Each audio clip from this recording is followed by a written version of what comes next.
Hello students, again फिर से हम लोग अपने चैनल पे नए टॉपिक के साथ। राधे राधे आप सबको।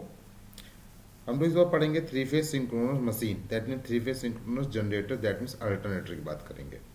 ठीक है, तो शुरू करते हैं कम टाइम में मैक्सिमम चीज़ समझने के लिए। ये हमारे पास है थ्री फेज सिंक्रोनस मशीन का डायग्राम। तो शुरू करते हैं हम लोग, इसके आगे बढ़ते जाते हैं चीज़ों को। देखिए, थ्री फेज सिंक्रोनस मशीन है क्या एक्चुअल में, डिफिनेशन समझते हैं। लिखा है synchronous generator is a synchronous machine. मतलब सिंक्रोनस जनरेटर ही हमारा सिंक्रोनस मशीन को इंडिकेट करता है। विच कन्वर्ट, ये कन्वर्ट करता है mechanical power into AC electrical power. देखिए, ये एसी सप्लाई प्रोड्यूस करता है इसको, इसलिए हम अल्टरनेटर भी कहते हैं। Through the process of the electromagnetic induction, मतलब कि हमारा जो सिंक्रोनस जनरेटर होता है वो इलेक्ट्रोमैग्नेटिक इंडक्शन प्रिंसिपल पे वर्क करता है। ठीक है, नेक्स्ट पॉइंट में लिखा है the synchronous generator are also refer to the as a alternators और एसी जनरेटर। सिंक्रोनस जनरेटर को हम लोग अल्टरनेटर भी कहते हैं या एसी जनरेटर भी कह सकते हैं।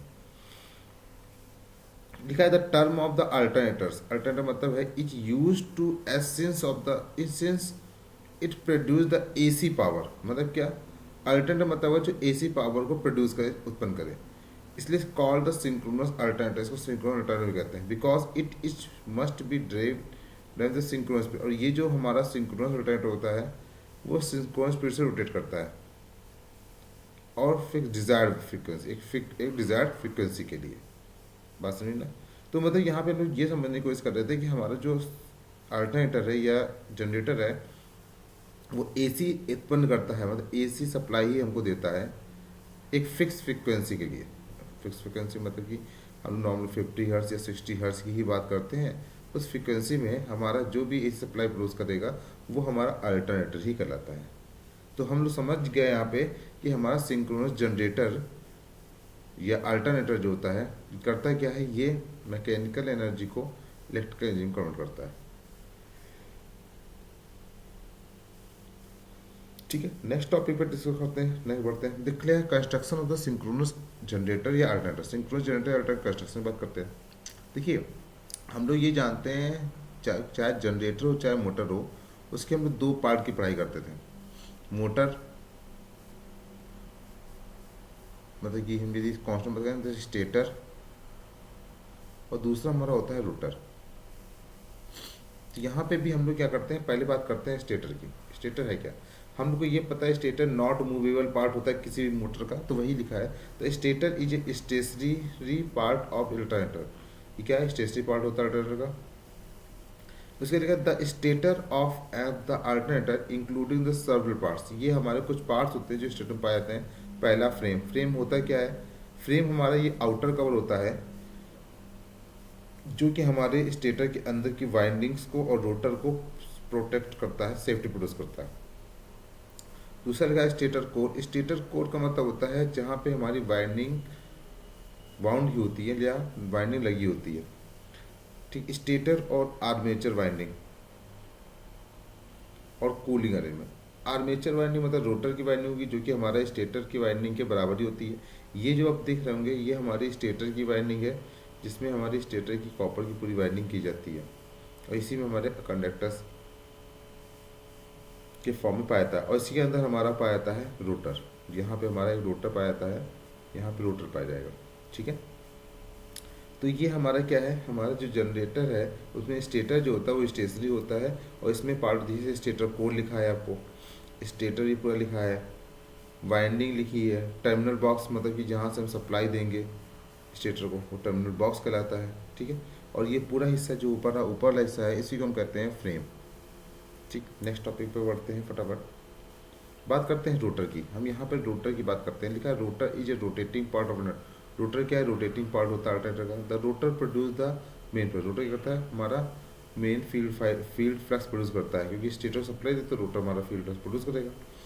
उसके there are the two type का रोटर हम यूज़ करते हैं। एक सैलिएंट पोल टाइप, दूसरा cylindrical rotor type. Cylindrical rotor type को हम लोग नॉन सैलिएंट टाइप भी कहते हैं। Non salient pole type rotor भी कहते हैं। तो हम बात करते हैं पहले सैलियन रोटर टाइप की। Salient rotor type that means कि प्रोजेक्टिंग पोज इसमें पाए जाते हैं। अब ये प्रोजेक्टिंग पोज का मतलब क्या, पहली लाइन का the term of the salient means projecting. Projecting मतलब जो पोज होते हैं वो हमारे रोटर के आउटर कॉर्नर पाए जाते हैं। कि ये हमारे जो पोज हैं इनको हम प्रोजेक्टिंग पोज कहते हैं।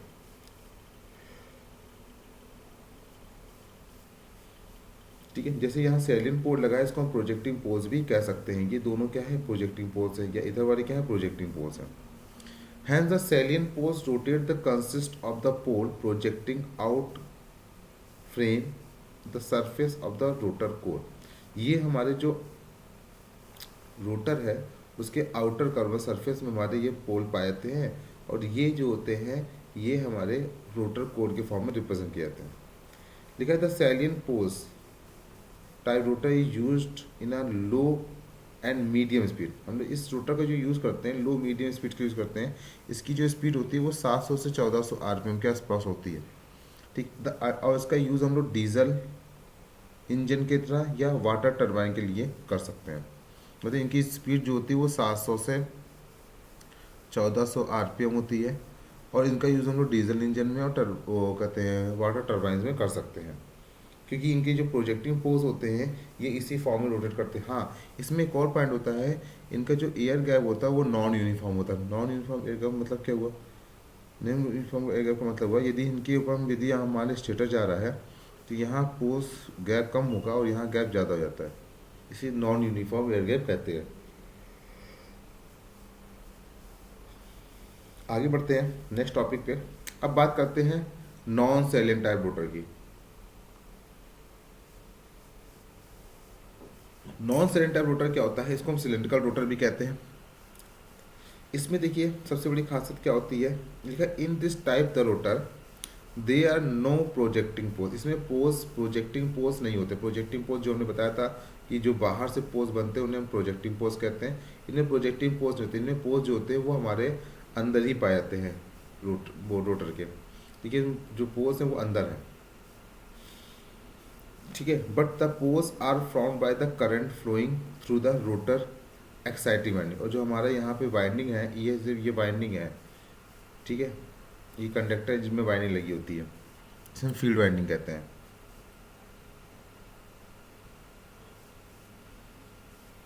ठीक है, इसको फील्ड वाइंडिंग को हम लोग एक्साइटिंग वाइंडिंग भी कहते हैं। The cylindrical rotor are made from the solid high grade nickel chromium. जो हमारा जो सिलेंड्रिकल मतलब जो रोटर होता है वो हमारा हाई ग्रेड निकल क्रोमियम और स्टील का बना होता है।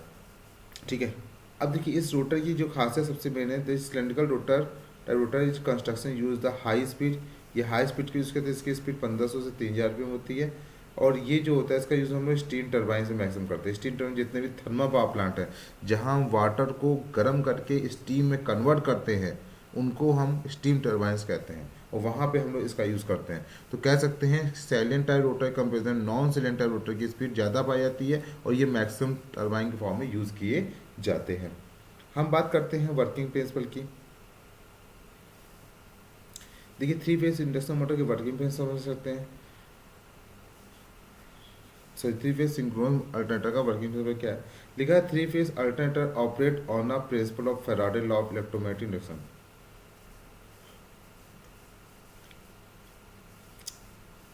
हमारा जो 3 फेज सिंक्रोनस अल्टरनेटर होता है वो हमारा Faraday law of electromagnetic induction principle पे काम करता है। लिखा है according to the Faraday law whenever the conductor placed in the fluctuating magnetic field. मतलब कि हमारे जो कंडक्टर होते हैं वो प्लेस्ड हो जाते हैं। फ्लक्चुएट मतलब वो कंडक्टर जो होते हैं वो मैग्नेटिक फील्ड को फ्लक्चुएट करते हैं, मैग्नेटिक फील्ड कट करते हैं। When a conductor is move in a magnetic field में वो कंडक्टर मूव करना शुरू करेंगे and EMF is induce in the conductor. हमारे कंडक्टर में क्या होगा, एक ईएमएफ उत्पन्न होने लगेगा। This EMF is known as a generator, इसको हम जनरेटर कहते हैं। और जो ईएमएफ होता है flow the field coil in the from of the current, वो फील्ड कॉइल में हमारे करंट फ्लो करना शुरू कर देते हैं। The brushes collect this current and the transfer the slip ring. जो ब्रशेस होते हैं वो इस करंट को कलेक्ट करते हैं और स्लिप रिंग को ट्रांसफर करते हैं, और स्लिप रिंग क्या करती है उनको उनके लोड के अकॉर्डिंग ट्रांसफर करना शुरू कर देती है। सिंपल सा है। यदि सबसे बड़ा पॉइंट हमारे पास याद होना चाहिए, Faraday law of electromagnetic induction principle पे ये काम करता है। और इसमें जो हमारे कंडक्टर होते हैं वो मैग्नेटिक फील्ड के कॉन्टैक्ट में आने पर खुद का पे ईएमएफ पैदा करते हैं, उस ईएमएफ से जो भी करंट होती है वो हमारी फील्ड वाइंडिंग में रोटेट करना शुरू कर देती है, जिसे ब्रशेस कट करके स्लिप रिंग को ट्रांसफर कर देते हैं और स्लिप रिंग उसको आउटपुट फॉर्म में हमको देना शुरू कर देती है। बात समझ? देखिए यहाँ पे एक डायग्राम बनाया है जो समझने के लिए। हम प्राइम मूवर यूज़ करते हैं। प्राइम मूवर क्या है? प्राइम मूवर वो है जो हमारे किसी भी रोटर को रोटेट करने में हेल्प करता है। देखिए आपने जो डायग्राम देखा होगा जिस तरह से, इसमें एक शाफ्ट बना होता है बस, बाकी इसके अंदर सब कुछ जो होता है वो हमारा बंद रहता है। अब मुझे इसको रोटेट करा तो ये हमारा शाफ्ट, अब शाफ्ट को हम चाहे एक हैंडल लगा के रोटेट करा लें, ठीक है, चाहे इसके साथ एक हम मोटर को कपल्ड कर लें, कुछ भी हम यूज़ कर सकते हैं जिसके थ्रू हम रोटर को रोटेट कराते हैं, और जो भी रोटर को रोटेट कराएगा वो प्राइम मूवर ही कराएगा। सिंपल सा बात है, ठीक है। तो प्राइम मूवर जो रोटेट कराएंगे तो देखिए स्टेटर और रोटर के बीच में मैग्नेटिक फील्ड उत्पन्न होती है, तो कुल मिला के कुछ जैसे इस तरह से मैग्नेटिक फील्ड उत्पन्न हो रही होगी, क्योंकि हमारे स्टेटर हैं, स्टेटर में खुद के पोल है, ये पोल क्या करेंगे?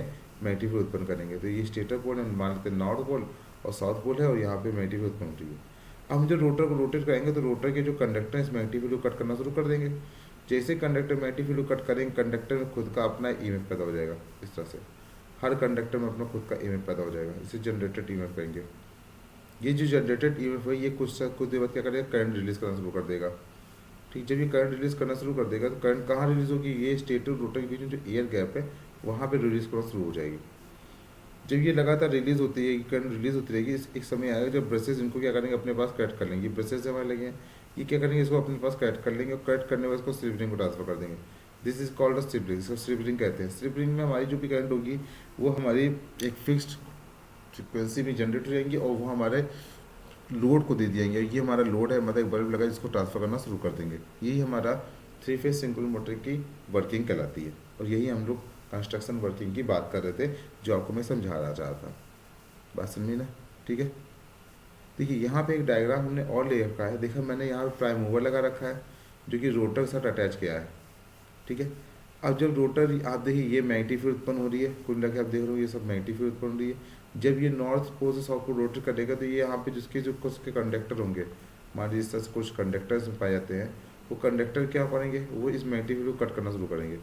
जैसे कट करेंगे हमारी रोटर में ईएमएफ पैदा हो जाएगा, उस ईएमएफ से हमें करंट मिल जाएगी जो कि हमारे काम भर की होती है। अब देखिए इसके यहाँ पे देखो बताया गया, ये स्टेटर है, ये रोटर पोल है, ये रोटर हब है, इसे फील्ड वाइंडिंग कहते हैं, ये हमारी स्टेटर वाइंडिंग कहलाती है, और ये 3 फेज सप्लाई हमें जो जो हमको प्राप्त होती है मिलेगी और प्राइम मूवर के हिसाब से, ठीक है। यहाँ तक हमने सिंक्रोनस मोटर के बारे, सिंक्रोनस जनरेटर के बारे में सब कुछ पढ़ाई कर ली, और ये सिंपल सा कॉन्सेप्ट है। इसको आप बार बार जब देखेंगे तो आपको और चीज़ें अच्छे समझ में आती जाएगी, और आपके डाउट सारे क्लियर होते जाएंगे।